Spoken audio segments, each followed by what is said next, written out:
നമസ്കാരം. ഭാരതീയ പുരാണ സാഹിത്യത്തിലെ അതിപ്രധാനമായ ബ്രഹ്മവൈവർത്ത പുരാണത്തിലേക്കും സംസ്കൃത ഭാഷയുടെ ഗഹനതയിലേക്കും നിങ്ങളെ സ്വാഗതം ചെയ്യുന്നു. ഒരു ഗുരുവായി നിന്ന് ഈ ജ്ഞാനസഭര്യയിൽ നിങ്ങളെ നയിക്കാൻ എനിക്ക് സന്തോഷമേയുള്ളൂ. ബ്രഹ്മവൈവർത്ത പുരാണം പ്രധാനമായും ഭഗവാൻ കൃഷ്ണൻ്റെയും രാധയുടെയും ലീലാവിലാസങ്ങളെയും പ്രപഞ്ച സൃഷ്ടിയെയും കേന്ദ്രീകരിച്ചിട്ടുള്ളതാണ്. ഇതിലെ ആദ്യ ഭാഗമായ ബ്രഹ്മഖണ്ഡത്തിലെ 1-ാം അധ്യായം ആരംഭിക്കുന്നത് ശൗനകാദി മുനികൾ സൂത പൗരാണികനോട് ചോദിക്കുന്ന ചോദ്യങ്ങളിലൂടെയാണ്. നമുക്ക് ആ ശ്ലോകങ്ങളിലേക്ക് ഒന്നൊന്നായി കടന്നു പോകാം. പുരാണങ്ങൾ തുടങ്ങുന്നത് സാധാരണയായി ഒരു മംഗളാചരണത്തോടെയാണ്, അതായത് ദൈവവന്ദനത്തോടുകൂടിയാണ്. ബ്രഹ്മവൈവർത്ത പുരാണം പരമാത്മാവായ ശ്രീകൃഷ്ണനെ വന്ദിച്ചുകൊണ്ടാണ് ആരംഭിക്കുന്നത്. ഗണേശ്വരം നമസ്കൃത്യ പരിപൂർണതമം വിഭും പുരാണം ബ്രഹ്മവൈവർത്തം പ്രവശ്യാമി യഥാശ്രുതം.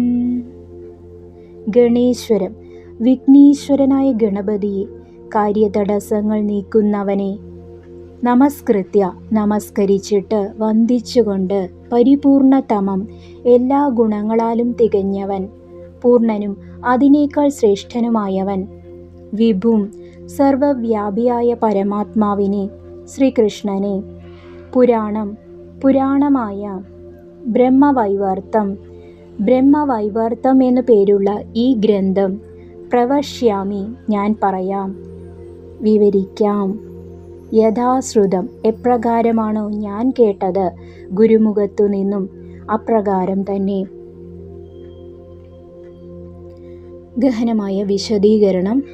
ഈ ശ്ലോകം കേവലം ഒരു ആമുഖമല്ല, മറിച്ച് ഭാരതീയ വിജ്ഞാന ശാഖയുടെ വിനയത്തെയാണ് സൂചിപ്പിക്കുന്നത്. വിഘ്ന നിവാരണം. ഏതൊരു പുണ്യകർമ്മവും തുടങ്ങുമ്പോൾ വിഘ്നങ്ങൾ ഉണ്ടാകാതിരിക്കാൻ ഗണപതിയെ വന്ദിക്കുന്നത് സനാതനധർമ്മത്തിലെ രീതിയാണ്. സത്യം കൈമാറുന്നു. യഥാശ്രുതം എന്ന വാക്ക് ശ്രദ്ധിക്കുക. ഞാൻ സ്വന്തമായി നിർമ്മിക്കുന്നതല്ല, മറിച്ച് പാരമ്പര്യമായി കേട്ടറിഞ്ഞ സത്യത്തെ അതേപടി കൈമാറുന്നു എന്നാണ് വ്യാസശിഷ്യനായ സൂതൻ പറയുന്നത്. ഇത് അറിവിൻ്റെ വിശ്വാസ്യതയെ ഉറപ്പിക്കുന്നു. ബ്രഹ്മവൈവർത്തം എന്ന പേര്. ബ്രഹ്മ എന്നാൽ പരമാത്മാവ്, വൈവർത്തം എന്നാൽ പരിണാമം അല്ലെങ്കിൽ വെളിപ്പെടുത്തൽ. ബ്രഹ്മം പ്രപഞ്ചമായി എങ്ങനെ പരിണമിച്ചു, അല്ലെങ്കിൽ ബ്രഹ്മത്തിൻ്റെ ലീലാവിലാസങ്ങൾ എന്തൊക്കെയാണ് എന്ന് ഈ പുരാണം വ്യക്തമാക്കുന്നു. ശൗനകാദി മുനികളുടെ ആദ്യ ചോദ്യം. ഈ മംഗളാചരണത്തിന് ശേഷം ശൗനകൻ തുടങ്ങിയ മുനികൾ നൈമിഷാരണ്യത്തിൽ വെച്ച് സൂതനോട് ചോദിക്കുന്നു: അത്യന്തം അദ്ഭുതം പുണ്യം സർവപാപഹരം പരം ശ്രോതുമിച്ഛാമി ഭഗവൻ ബ്രഹ്മവൈവർത്തമുത്തമം. ഹേ ഭഗവൻ, സൂത പൗരാണിക, അത്യന്തം അദ്ഭുതകരവും പുണ്യദായകവും സകല പാപങ്ങളെയും നശിപ്പിക്കുന്നതുമായ ബ്രഹ്മവൈവർത്ത പുരാണം കേൾക്കാൻ ഞങ്ങൾക്ക് ആഗ്രഹമുണ്ട്.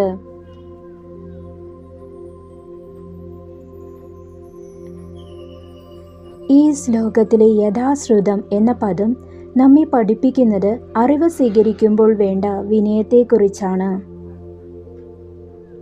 അടുത്തതായി ഈ പുരാണം കേൾക്കുന്നത് കൊണ്ടുള്ള ഫലങ്ങളെക്കുറിച്ച് ഫലശ്രുതി മുനികൾ ചോദിക്കുന്ന ഭാഗത്തേക്ക് നമുക്ക് കടക്കാം.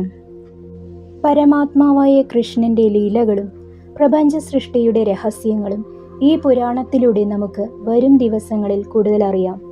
ഇന്നത്തെ ഈ ഭാഗം നിങ്ങൾക്ക് ഇഷ്ടമായെങ്കിൽ ഇത് മറ്റുള്ളവരിലേക്കും പങ്കുവയ്ക്കുക. അടുത്ത ശ്ലോകങ്ങളുമായി നമുക്ക് വീണ്ടും കാണാം.